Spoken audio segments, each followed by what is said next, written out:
Having a purpose is where it starts. Knowing that there's something that we're setting out to do and not letting anything get in the way. And by the way, sometimes the greatest challenge we have is that all those around us may tell us that we can't do it. Listening to the boo birds, listening to the critics, is the number one reason that many people who could have achieved great things never do it. Because they were so busy hearing what others told them they can't do that they never realized that within them was the capacity to do things greater than they themselves ever dreamed. Daring to dream is knowing it takes some risk, but the greatest risk also exact the greatest rewards. Having the purpose is not enough if you don't have a plan.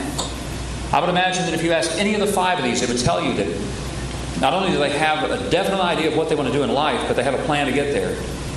When I was a little kid, I never will forget, in the Sunday school room where I attended Sunday school as a small child, there was a sign on the wall of the Sunday school class, and it made no sense to me whatsoever as a 6-year-old, none.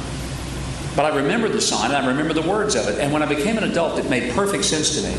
Because the sign simply had 6 words, and it said this. It said, plan your work. And right underneath it said, work your plan.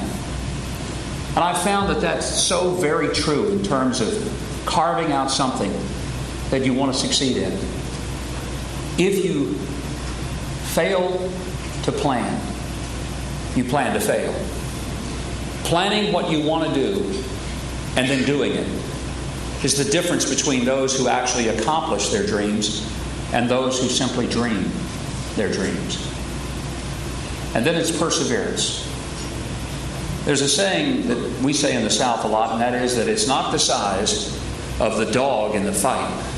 It's the size of the fight and the dog that determines the outcome. My wife and I have 3 dogs. One's a great big, about 90-pound black Labrador retriever. Then we have a tiny little Shih Tzu, and then a King Charles Cavalier Spaniel. Now, the little Shih Tzu is the smallest of the 3 dogs by a long shot. But if the 3 of them go after the same piece of food, it's the little dog that gets the food. He doesn't know he's a little dog. He doesn't know he can't beat up those other 2 dogs. And you know what? They don't seem to know that he can't do it either. Part of the challenge of daring to dream and getting there is being willing to persevere when everybody says there's no point and you can't do it. Greatest achievements in the world have been done by the people who were told they couldn't do it. Did you know that Walt Disney was once fired by a newspaper editor because he was told that he didn't have any creative ideas? Don't know who the editor is, but I know who Walt Disney is.